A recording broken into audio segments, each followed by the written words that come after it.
Good morning. So now you are a new mom. You took your baby home. You're still bleeding. You feel tired.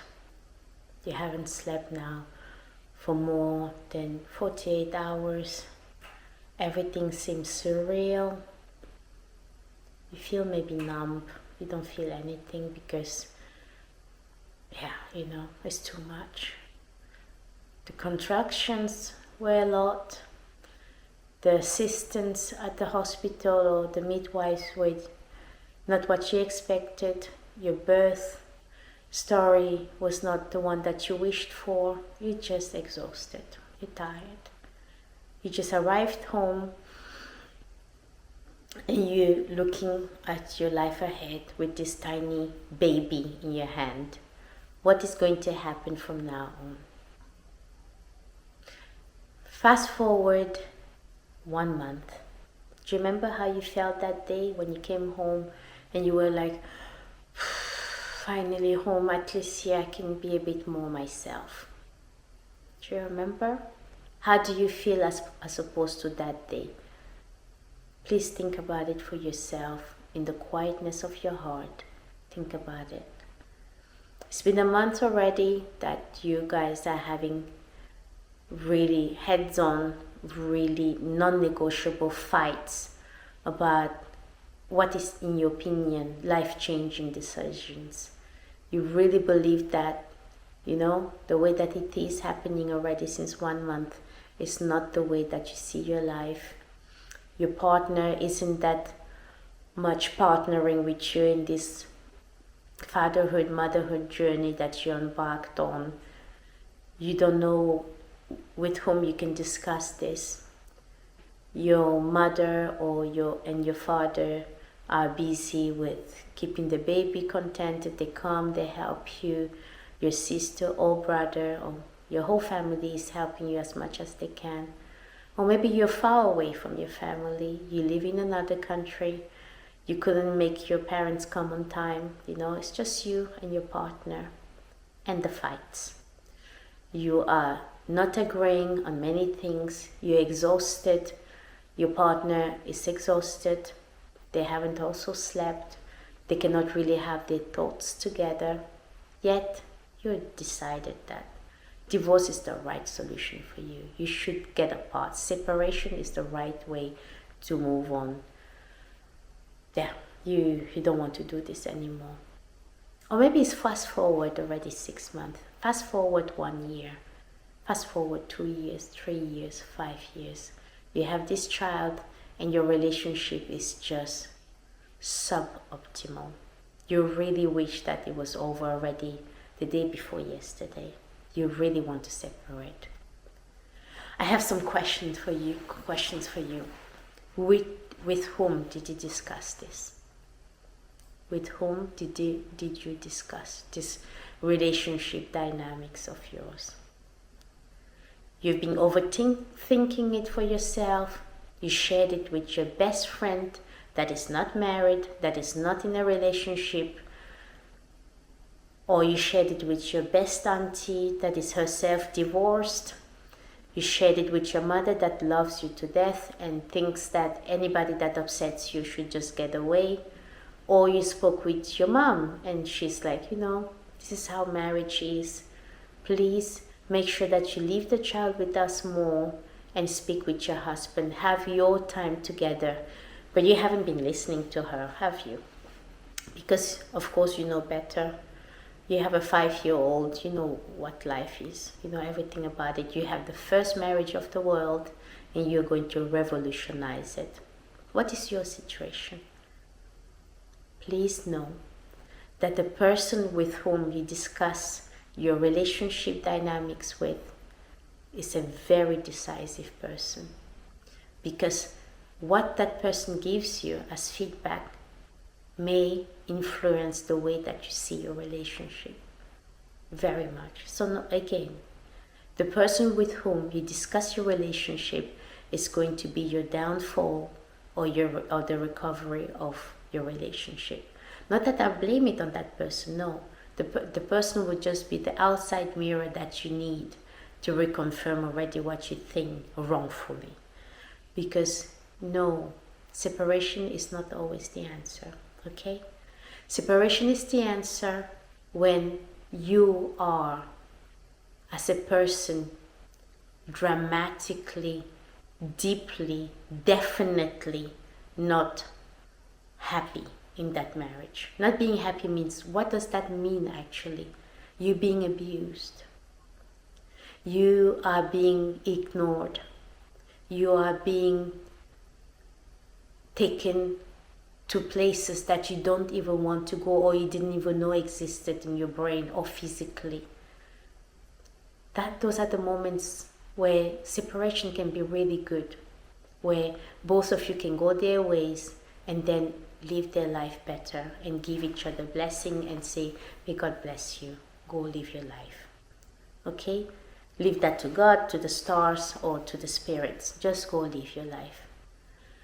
What I'm speaking about is the standard operation modus of parents, of people that became parents and think that separation is always the answer to the ailments of their relationship, which is not. And I've listened to many couples over the years, and I'm realizing that people separate too fast, unfortunately. People separate way too fast. If I have to give you an example, the first 10 years of a relationship where people get married or are together are not, in most cases, even enough for people to get together or to make the work that they need to make on themselves to be the right husband, the right partner, the right wife to their partner, to their counterpart. Unfortunately, many children are not being raised to be husbands. Many children are not being raised to be wives. There's a specific way of raising people that are going to be part of relationships, that are going to one day become parents. Children that are not in contact with other small kids, that never see them, that don't even understand that they exist and in what size they come on the first day. When they become teenagers, when they become eventually adults and have their children themselves, are faced with the big shock of, oh my God, babies cry. Oh my God, babies are demanding, they want my attention. Oh my God, babies poo themselves. Gigantic volcanic poo. Babies pee themselves. Baby require organization. My marriage now also still have to be organized. By whom? Maybe God, maybe, by myself. So it is important to constantly have that contact with little children. Make sure that your children are not separated from other families, that they see how it works, that they see children, that at home they have duties. They're taking care of tidying up their rooms, taking care of the dishes. When you finish your food, you take your dish to the kitchen, help cleaning it, make sure that the house is kept safe, make sure that they participate in gardening, ensure that they participate in the sorting of the clothes, deciding what they're going to eat, maybe cooking themselves. All these skills are skills that can prepare a human being to eventually not have this huge shock of what it is to build a family, to build a home. Yes, you can learn all that in a fast way.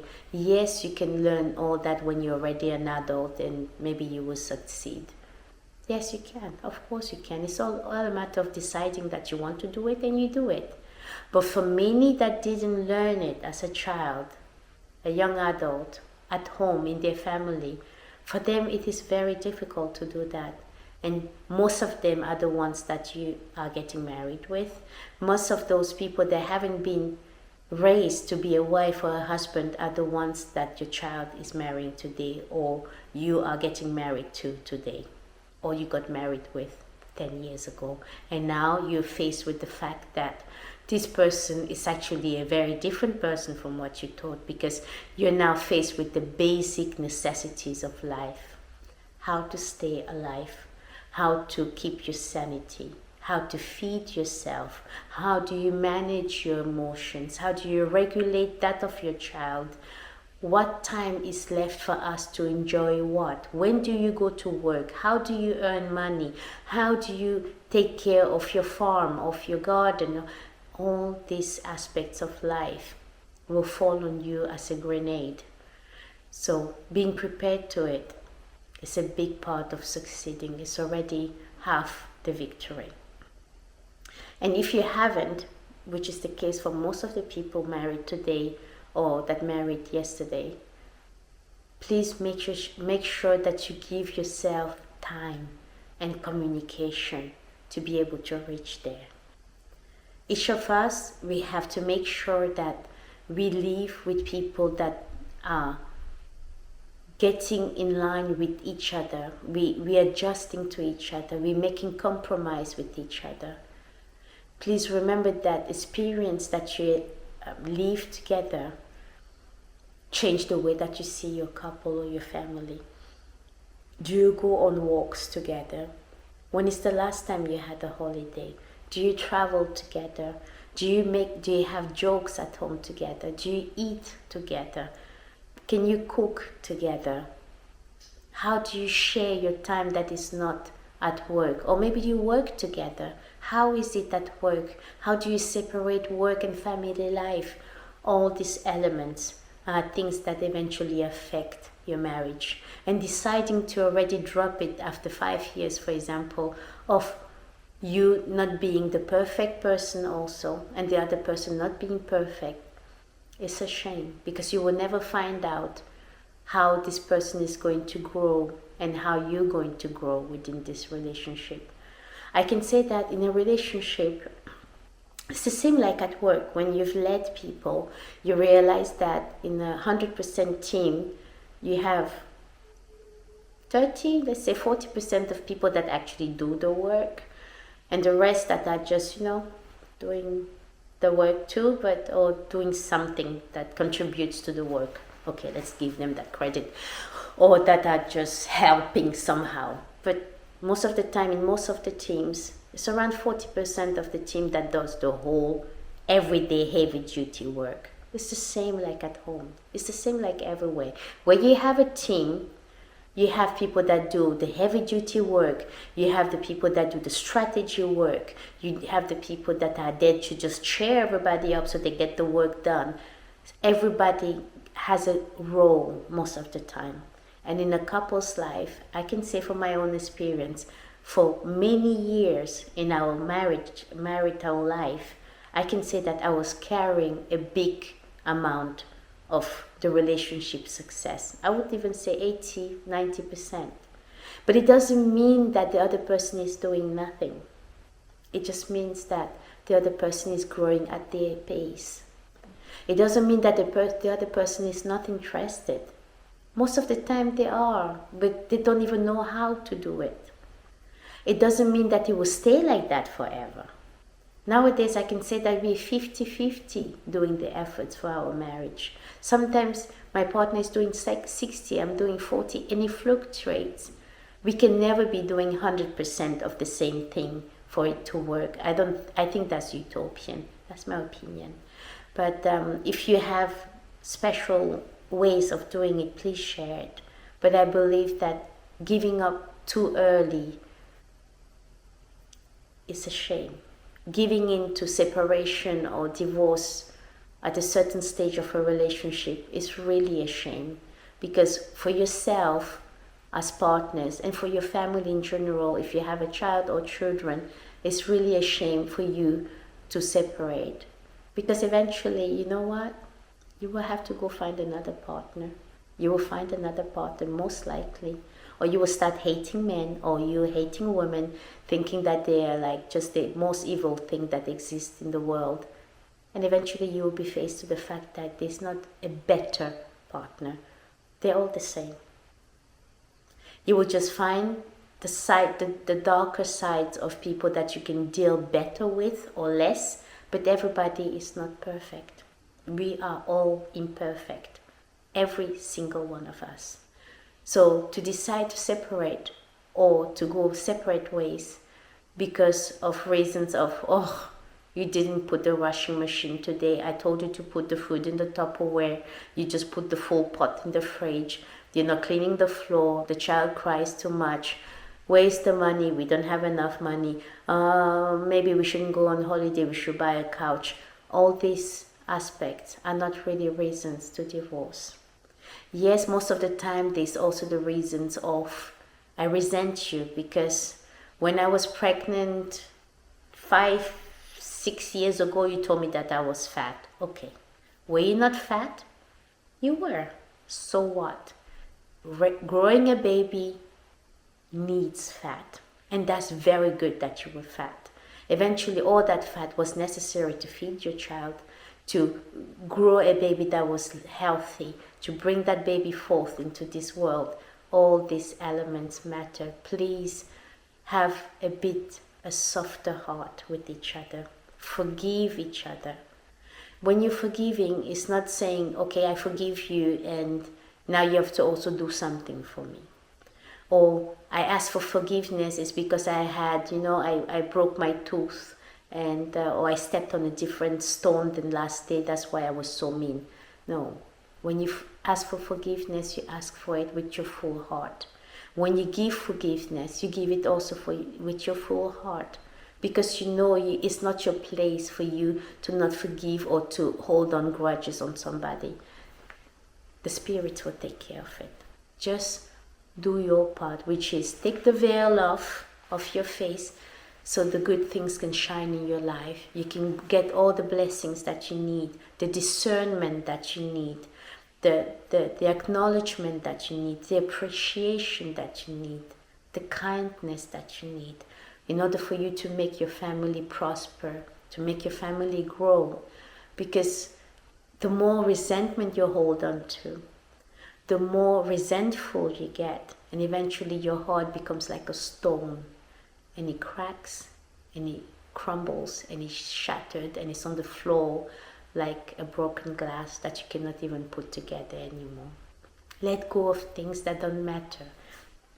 You told your partner that, the salary of theirs was not enough, or they should ask for a raise, and they told you, no, I don't want to do it. Maybe they have fears. Maybe they're afraid of losing their job. Now you have a child. If they lose their job, what is going to happen to your family? All these aspects of the relationship should be discussed. Your partner is your friend. That's the reason you chose each other from get-go. You want to discover how much synergy you're going to develop in this relationship. Please stand for your relationship. No, a child is not a guaranteed cause for a divorce. Quite the opposite. A child is going to be the sedative element to show how much resilience, how much stamina your relationship has or should get. Please know that a child is a blessing. A child came to your life for you to make sure that you start doing your best. Not for you to just say it, but to also do it. You will become a better person because you are a parent, most likely. If you want to survive this parenthood journey, you will have to look inside yourself, do some introspection, and find out what can I improve for the betterness of my offspring, for the betterness of my partner, for the betterness of our family. And eventually you find yourself doing better, to making amends, and eventually learning also to forgive, because we make mistakes. We make mistakes. Each of us make mistakes. And we should be forgiven and given another chance for it. Please, yes, of course, you should decide for yourself what is abuse, what it is that you do not want to have in your life, and if the person gives you that, then you want to separate. Of course, separation sometimes is the best solution ever. It's not all problems of the world that have to be solved, but you should try to do your best for your family. You should seek help, find out with which of your family member you have trust, and you can trust also their life choices so far. The fact that they can be impartial, not a person that you speak with and they're like, oh, you're Joseph, he always does that. I'm just like, why even with him? Just leave him. Oh my God, your wife is just useless. She cannot even bake a cake. All this type of comments or partial views are not what you need for your relationship. If you are to speak with somebody about the relationship, the details of your relationships, and that would not even be the full details, because there's the truth and then there's the personal truth, how you saw it and then how it was really. So everybody has their version of what happened, and that's okay. What you should, however, know is seek the person that can be as impartial as possible or as constructive as possible for the well-being of you and your family. Not only you as an isolated atom. Yeah, I think you should be flying this direction. How that interferes or conflicts with the rest of your family is not their prerogative. They have no interest in it. But eventually, just do you, just do you. No, don't do you. Don't. Think in a bigger picture, because having a partner is a good thing. The female and the masculine are a reason why they're different. And when they come together, they create the most amazing everything in this universe. Masculinity and femininity are very necessary in our world, and even more than before, because the masculine is being really on the attack, and most women think that they do not need a man. No, you need one. Okay, if you don't need one, just go away. I don't want to convince you that you do, as you like. But for the ones that chose that they need one, because it complements, it adds to their life, and vice versa. Of course, you don't need a man to wash you every day, to give you food, or to go do whatever. You could do that all alone. That's clear. You're an independent person. That person also exists independently of you. That's not what it means. What it means is you are on this planet as two opposite genders for a reason. You're here because you have different perspectives on life. You have different way of seeing things. And that is a blessing. It's a wonderful thing, and it should be used for what it is, because we complement each other, even in creativity, in the way that we solve problems. We need each other.